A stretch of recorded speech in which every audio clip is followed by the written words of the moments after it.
Boa tarde, pessoal. Satisfação enorme estar aqui com vocês. Essa tentativa aqui de explanar sobre os efeitos de mudanças climáticas em transportes e a questão de infraestruturas resilientes é uma parte importante de discussão atual. E então eu vim com um tema para poder abordar em um outro momento de forma pelo menos síncrona. Então, estou construindo aqui um vídeo assíncrono, com o objetivo de que vocês possam pensar, refletir e, pós esse trabalho, a gente possa discutir em um outro momento de forma mais branda e objetiva os fatos. Bem, esse trabalho ele está em desenvolvimento, ele tem como ponto de partida essa infraestruturas resilientes às mudanças climáticas em transportes. Ele é um ponto de partida para uma discussão que se construiu na academia de uns 10, 15 anos para cá, onde as mudanças climáticas geram eventos extremos como enchentes e secas. Isso gera impactos físicos diretos em rodovias, ferrovias, portos e aeroportos, exigindo a adaptação das infraestruturas para garantir resiliência. O detalhe é que essa garantia de resiliência ela tem várias nuances. Do ponto de vista público, ela pode gerar a necessidade de reestruturação dos orçamentos públicos e tal. Porém, do ponto de vista de esfera privada, ela pode ser alvo de discussão de revisões contratuais, particularmente parcerias público-privadas, que será o alvo dessa explanação. Então, como as infraestruturas podem ser financiadas? Esse é um ponto que eu acho que vocês estão discutindo na disciplina. E basicamente há modelos de negócios e um dos modelos mais conhecidos é a parceria público-privada. Existem várias possibilidades de parcerias. Então, as infraestruturas podem ser financiadas por recursos públicos, privados ou mistos. E aí esses recursos podem ser capital próprio, capital de terceiros. Então, tem boas formas de financiamento. Vocês conhecem uma forma de calcular como esse financiamento funciona do ponto de vista de retorno financeiro para o investidor, é o tal do WACC. E as parcerias público-privadas são um mecanismo de juntar as fontes de recursos de tal sorte que a gente possa ter a infraestrutura funcionando e operando. Elas exigem modelos de negócio que equilibram receita e custos, assim como concessões ou qualquer coisa que a gente for válido. Mas, particularmente, parceria público-privada tem a questão de divisão de riscos e isso gera uma certa celeuma entre o público e o privado no momento em que certas coisas acontecem. Os contratos devem ser flexíveis para ciclos eleitorais, choque de oferta e demanda. Isso é um ponto que a literatura hoje discute bastante.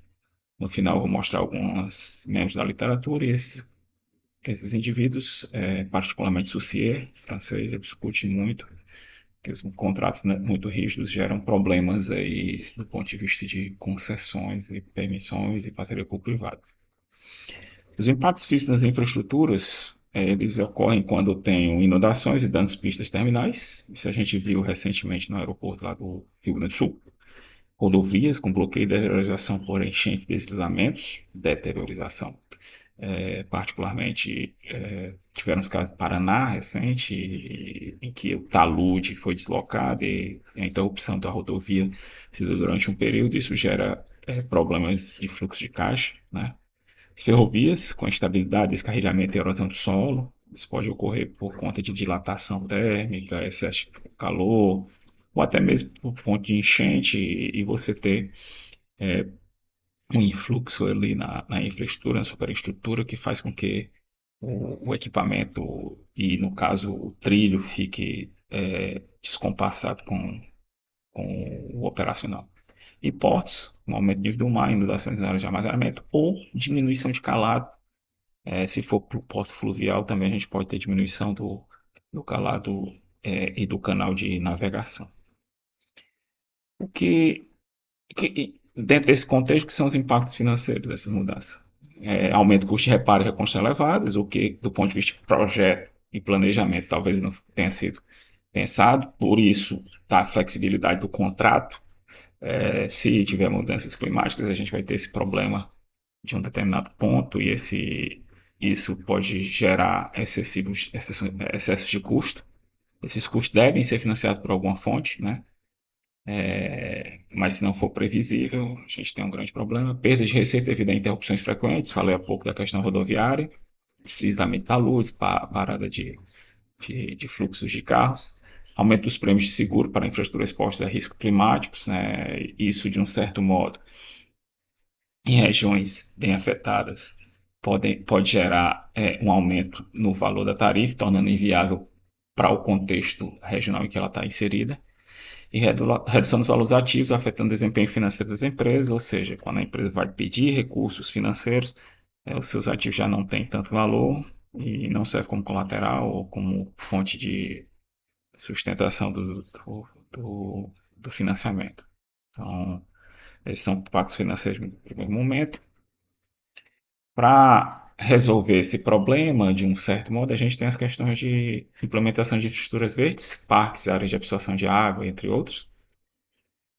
Uso de materiais mais resistentes, concreto de alta resistência, aço inoxidável, entre outras coisas. Melhoria de sistemas de drenagem para mitigar inundações. Adaptação climática com construção de diques e barreiras costeiras. Esse, de certo modo, tem um aspecto um pouco mais amplo e aí faz uma integração entre a questão econômica, financeira e a questão do desenvolvimento tecnológico de infraestruturas. Então, isso é uma conversa que deve ser feita e, inclusive, incorporada nos modelos econômicos financeiros e nos fluxos de caixa, do ponto de vista de tendo em vista a previsão de eventos extremos, que tecnologias podem ser adotadas e como isso afeta o custo e a receita da empresa. Custo muito mais afetado, porque eu vou ter uma infraestrutura com tecnologia um pouco mais robusta e que pode necessitar de mais gastos. E esses gastos, de um certo modo, têm que ser financiados, né? Isso pode gerar horizonte temporal maior para a infraestrutura, para a parceira privada, e, de outro lado, necessidade de reestruturações de fontes de financiamento. A parcerias e colaborações. Colaboração entre governo e concessionários para avaliar vulnerabilidades, isso é necessário hoje, isso é uma solução do ponto de vista institucional. Parcerias internacionais para acesso a tecnologias e práticas recomendadas, isso é a troca de informações e conhecimento. Necessidade de inovações tecnológicas para minimizar riscos climáticos.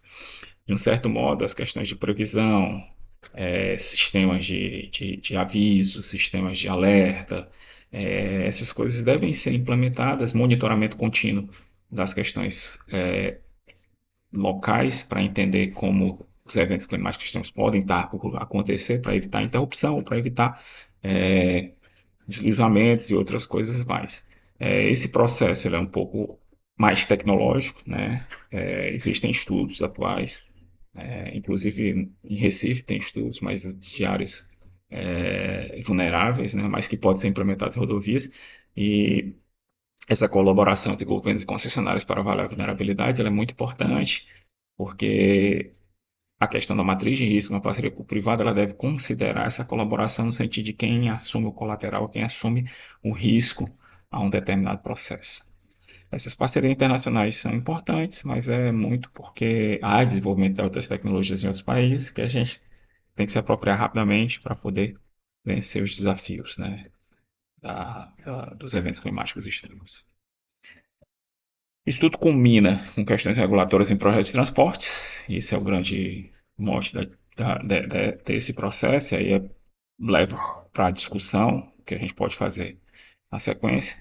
A gente tem necessidade de ajustes regulatórios para enfrentar os riscos climáticos, revisão de contratos para incluir cláusulas de adaptação e resiliência, estímulo a investimentos privados por meio de incentivos fiscais e desoneração. Essas são soluções regulatórias e questões regulatórias, porque no Brasil a gente não vê isso.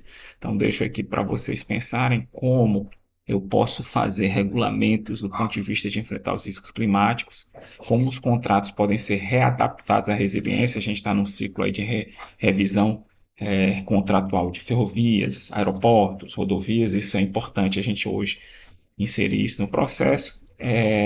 Questão de estímulo de investimentos privados por meio de incentivos fiscais e desoneração é um diálogo ainda incipiente. Eu tenho feito alguns estudos, tenho encontrado que os incentivos fiscais eles não são tão propícios a PPPs, mas a depender da infraestrutura e do modelo do negócio pode ser frutífero essa questão de ter regulamentos e ter instituições regulatórias que incentivem e criem esse gancho entre as questões de incentivo fiscal e desoneração. De um certo modo, isso conversa com a proposição da engenharia territorial, no sentido de que há um transbordamento de resultados decorrentes de projetos de infraestrutura e transportes.